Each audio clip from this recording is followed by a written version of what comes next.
નમસ્કાર દોસ્તો, સુપરફાસ્ટ તાજા સમાચારમાં તમારું સ્વાગત છે। દેશ, દુનિયા અને ગુજરાતના તાજા, મોટા અને સૌથી મહત્વપૂર્ણ સમાચાર જાણીએ તે પહેલા તમે ચેનલમાં નવા હોય તો ચેનલને જરૂરથી સબસ્ક્રાઇબ કરીને વિડીયોને લાઇક કરી દેજો। સૌથી પહેલા દોસ્તો આપણે વાત કરીએ તો આ જિલ્લાઓ માટે આજે પણ રેડ એલર્ટ જાહેર છે, જેથી સાવચેતી રાખવા માટે જણાવ્યું છે। તો હવામાન વિભાગે ચોમાસાને લઈને નર્મદા તેમજ તાપી જિલ્લા માટે રેડ એલર્ટ સાથે અતિભારે વરસાદ પડવાની આગાહી કરી છે। તો હવામાને 10 જેટલા જિલ્લાઓ માટે પણ રેડ એલર્ટ અપાયું છે, જેમાં દાહોદ, મહીસાગર, વડોદરા, નર્મદા, ભરૂચ, સુરત, નવસારી, વલસાડ, દમણ, દાદરાનગર હવેલીમાં ભારેથી અતિભારે વરસાદ પડવાની શક્યતા છે। જ્યારે ચોમાસું ગુજરાતમાં બરાબરનું જામ્યું છે તો અનેક જિલ્લાઓને ધમરોળ્યા બાદ આગામી દિવસોમાં હજુ પણ કેટલાક જિલ્લાઓનો વારો આવી શકે છે। તો આ જિલ્લામાં લોકોને સાવચેત રહેવાની પણ અપીલ કરવામાં આવી છે। તો દોસ્તો, તમારા વિસ્તારમાં પણ ચોમાસાનો વરસાદ શરૂ થયો કે નહીં, ફટાફટ નીચે કોમેન્ટમાં જણાવજો। તો દોસ્તો, બીજા સૌથી મોટા સમાચાર સામે આવી જાય છે। ગુજરાત માટે ભારે વરસાદ માટે રેડ તેમજ ઓરેન્જ એલર્ટ અપાયું છે। તો મધ્યપ્રદેશમાં હવાનું દબાણ વધવાથી વરસાદની તીવ્રતામાં વધવાની શક્યતા છે। જી હા દોસ્તો, મધ્યપ્રદેશમાં રચાયેલું નીચું દબાણ ગુજરાત તરફ આગળ વધવાની શક્યતા છે, જેના કારણે આગામી દિવસોમાં વરસાદની તીવ્રતામાં વધારો નોંધાઈ શકે છે। તો દક્ષિણ ગુજરાત અને સૌરાષ્ટ્ર તેમજ ઉત્તર મધ્ય ગુજરાતના જિલ્લાઓમાં ભારેથી અતિભારે વરસાદની ચેતવણી પણ જારી કરાઈ છે। તો દોસ્તો, ત્યાર પછી આગળ વધુ એક સૌથી મોટા સમાચાર, કરોડો ખેડૂતો માટે ખુશ ખબર। તો પીએમ કિસાન સન્માન નિધિ યોજનાનો 20મો હપ્તો જૂન મહિનાના અંતમાં અથવા તો જુલાઈના પ્રથમ અઠવાડિયામાં સુધી ખેડૂતોને મળવાની સંભાવના છે। જો કે સત્તાવાર તારીખ હજુ સુધી પુષ્ટિ થઈ નથી। એવી અપેક્ષા છે કે 2000નો આગામી હપ્તો ટૂંક સમયમાં પાત્ર ખેડૂતોના બેંક ખાતામાં સીધો ડાયરેક્ટ જમા થશે। તો ખાસ કે તમારું કેવાયસી કરેલું ફરજિયાત હોવું જોઈએ। તો તમે સત્તાવાર વેબસાઇટ pmkisan.government.in ઉપર તપાસ કરી શકો છો। તો દોસ્તો, બીજા સૌથી અગત્યના સમાચાર, શાળા પ્રવેશોત્સવની તારીખ જાહેર થઈ। જી હા દોસ્તો, મુખ્યમંત્રીના અધ્યક્ષસ્થાને ગાંધીનગર ખાતે યોજાયેલી કેબિનેટ બેઠકમાં 2025-26 અંતર્ગત શાળા પ્રવેશોત્સવ આગામી 26 તારીખથી એટલે કે આજથી 28 જૂન દરમિયાન યોજવાનો નિર્ણય લેવાયો છે। તો મુખ્યમંત્રી ભૂપેન્દ્ર પટેલે તારીખ 26 જૂનના રોજ મહીસાગરમાં, 27 જૂને ગાંધીનગર તેમજ 28 જૂને કચ્છમાં વિદ્યાર્થીઓને શાળા પ્રવેશ કરાવશે। તો સમગ્ર રાજ્યમાં સિનિયર મંત્રીઓ સહિત આશરે 400 જેટલા ઉચ્ચ અધિકારીઓ અને પદાધિકારીઓ પણ કાર્યક્રમમાં ઉપસ્થિત રહેશે।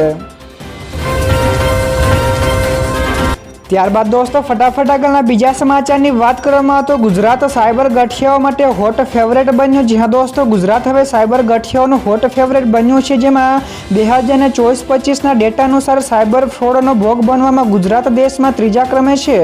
તો જેમાં 1.20 લાખ સ્પેમ કોલ્સ નોંધાયા છે। તો ઉત્તર પ્રદેશ અને મહારાષ્ટ્ર પછી ગુજરાતનો નંબર આવે છે। તો રોજ સરેરાશ એક ગુજરાતીઓને 0.6 થી લઈને 1 ફ્રોડ કોલ્સ આવે છે, તો 3 જેટલા સ્પામ કોલ પણ મળે છે। તો 2023માં ગુજરાતીઓએ સાયબર ફ્રોડમાં ₹156 કરોડ ગુમાવ્યા છે। તો દોસ્તો, આવા સ્પામ કોલ એટલે કે અજાણ્યા નંબરથી સાવધાન રહેજો।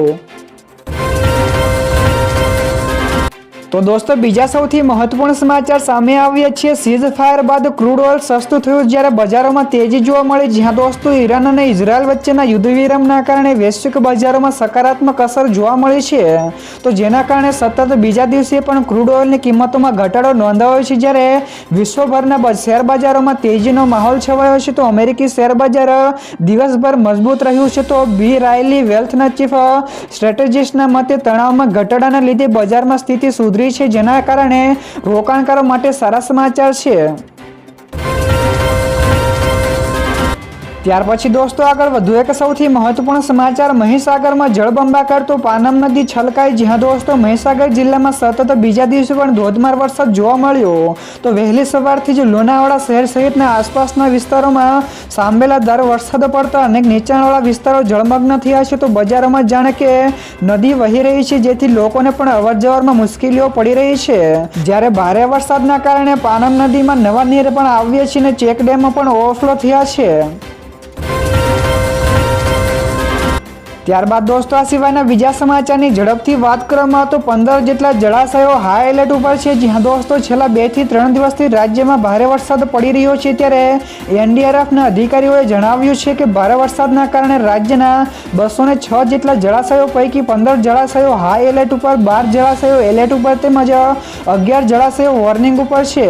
તો રાજ્યમાં ભારે વરસાદની કોઈ પણ કટોકટીની પરિસ્થિતિને પહોંચી વળવા માટે એનડીઆરએફ તથા એસડીઆરએફની કુલ 34 જેટલી ટીમો જિલ્લા કક્ષાએ ડિપ્લોય કરવામાં આવી છે. આ ઉપરાંત 2 જેટલી ટીમોને પણ સ્ટેન્ડ બાય રખાઈ છે. તો દોસ્તો બીજા સૌથી મોટા સમાચાર સામે આવ્યા છે. સુરતમાં ખાડી વિસ્તારમાં હજુ પણ બેહાલ જોવા મળ્યા. જી હા દોસ્તો, સુરતમાં મેઘો મુસળધાર વરસ્યો છે, આથી શહેરમાં જળબંબાકારની સ્થિતિ સર્જાઈ છે. તો શહેરમાં ખાડી વિસ્તારોમાં પાણી ભરાયેલા છે, તો સોસાયટીઓમાં પણ હજુ સુધી પાણી ભરાયેલા જોવા મળ્યા. તો રહેણાંક વિસ્તારોમાં પણ પાણી ભરાયેલા તંત્રની કામગીરી સામે સવાલો પણ ઊભા થયા છે. તો સુરતમાં 2 દિવસ જેમ છે તેમ જ સ્થિતિમાં જોવા મળી છે. તો મેયરે પણ તંત્રને બચાવના પ્રયાસો કર્યા છે. તો લોકો તેમના ઘરોમાં પાણી સાફ કરવામાં લાગ્યા છે, જ્યારે ઘણા બધા રસ્તાઓ હજુ પણ બંધ છે અને નદીઓમાં પણ પૂર આવ્યા છે. તો દોસ્તો ત્યાર પછી આગળ વધુ એક સૌથી મોટા સમાચાર રથયાત્રાને લઈને એએમસીનો મહત્વપૂર્ણ નિર્ણય. જી હા દોસ્તો, અમદાવાદમાં 27 જૂન એટલે કે આવતીકાલે યોજાનારી ભવ્ય રથયાત્રા પૂર્વે અમદાવાદ મ્યુનિસિપલ કોર્પોરેશન એટલે કે એએમસી દ્વારા જાહેર હિતમાં મહત્વનો નિર્ણય લેવાયો છે. તો રથયાત્રા દરમિયાન કોઈ પણ અનિશ્ચિત ઘટના ન બને તે માટે બિનસલામત, જર્જરિત અને નબળા મકાનો પર વધુ ભીડ એકઠી ન કરવાની ચેતવણી આપવામાં આવી છે. તો આ ઉપરાંત રથયાત્રાના રૂટ ઉપરના વેપારીઓ તેમજ મકાન માલિકોને પણ રસ્તાઓ પરથી બાંધકામ સામગ્રી હટાવી લેવાની પણ સૂચના અપાઈ છે. તો દોસ્તો ત્યાર પછી આગળ વધુ એક સૌથી મોટા સમાચાર 32 ગંગા નદી બની ગાંડીતુર. તો નદીમાં ભારે પૂર જોવા મળ્યું. જી હા દોસ્તો, સુરતમાં ભારે વરસાદના કારણે બલેશ્વરની 32 ગંગા નદીમાં પૂર આવ્યું છે. તો નદી બંને કાંઠે વહેતા ગાંડીતુર બની છે. તો બલેશ્વર આખું ગામ પણ બેટમાં ફેરવાયું છે, જ્યારે તાકી, ખાડીપાર, લીમડા ફાળિયામાં પણ પાણીમાં ગરકાવ થયા છે. તો પાણી ભરાવાના કારણે 100 થી વધારે પરિવારો અસરગ્રસ્ત થયા છે, જ્યારે બલેશ્વરથી ટુંડી તેમજ સાકી જતો રસ્તો પણ બંધ કરાયો છે.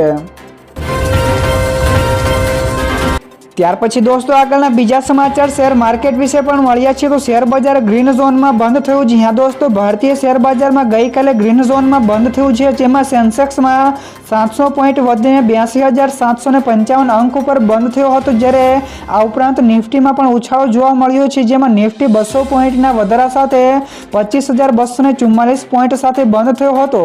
તો ગઈકાલે શેર બજારમાં રોકાણકારોને ઘણો બધો ફાયદો થયો છે. તો દોસ્તો બીજા સૌથી અગત્યના સમાચાર મળ્યા છે. 8 ગામ બન્યા સંપર્ક વિહોણા. જી હા દોસ્તો, વડોદરાના ડભોઈના ઉપરવાસમાં ભારે વરસાદ ખાબકતા ઢાઢર નદીના પાણી ગામમાં ફરી વળ્યા હતા.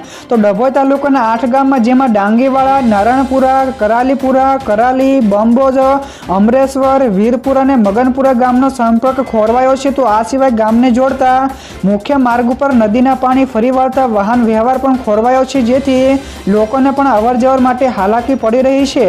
તો તંત્રએ હજુ પણ તાલુકાના 14 જેટલા ગામોને એલર્ટ કર્યા છે.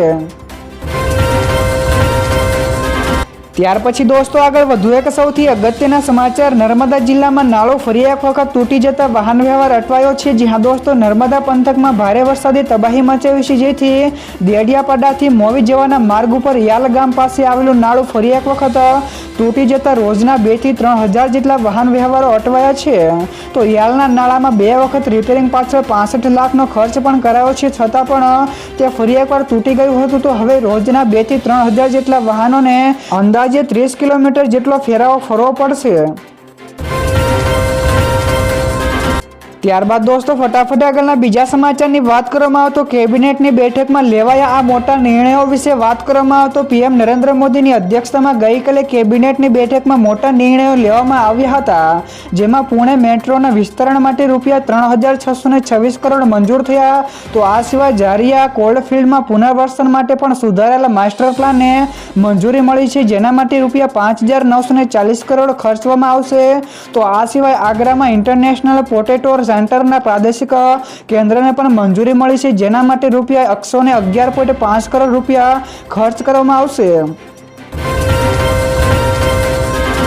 તો દોસ્તો બીજા સૌથી મહત્વપૂર્ણ સમાચાર સામે આવ્યા છે. બ્રિક્સે અમેરિકી અને ઇઝરાયેલી હુમલાઓની નિંદા કરી છે. જી હા દોસ્તો, બ્રિક્સ રાષ્ટ્રોએ એક નિવેદન બહાર પાડીને ઈરાન ઉપર થયેલા અમેરિકી અને ઇઝરાયેલી હુમલાઓને આંતરરાષ્ટ્રીય કાયદા અને યુએનનું ચાર્ટર ઉલ્લંઘન ગણાવ્યું છે. તો બ્રિક્સે સ્પષ્ટ કર્યું છે કે ઈરાનની પરમાણુ સુવિધાઓ પર હુમલો માત્ર આંતરરાષ્ટ્રીય નિયમોનું ઉલ્લંઘન નથી, પરંતુ તે IAEA એટલે કે આંતરરાષ્ટ્રીય પરમાણુ ઉર્જા એજન્સીના દિશા નિર્દેશોની પણ વિરુદ્ધ છે. તો બ્રિક્સે વાતચીત દ્વારા ઉકેલ લાવવા માટે પણ અપીલ કરી છે. તો દોસ્તો ત્યાર પછી આગળ વધુ એક સૌથી મહત્વપૂર્ણ સમાચાર. છેલ્લા 24 કલાકમાં નાંદોદમાં સૌથી વધારે અંદાજિત 9 ઇંચ જેટલો વરસાદ નોંધાયો છે. જી હા દોસ્તો, રાજ્યમાં છેલ્લા 24 કલાકમાં 26 તાલુકાઓના 150 કરતાં વધારે તાલુકાઓમાં વરસાદ વરસ્યો, જેમાં ગાંધીનગરના અહેવાલ અનુસાર છેલ્લા 24 કલાકમાં નર્મદાના નાંદોદ તાલુકામાં સૌથી વધારે 9 ઇંચ જેટલો વરસાદ નોંધાયો છે. તો નર્મદાના તિલકવાડા અને દાહોદ તાલુકામાં પણ 7 ઇંચ કરતાં વધારે વરસાદ જોવા મળ્યો.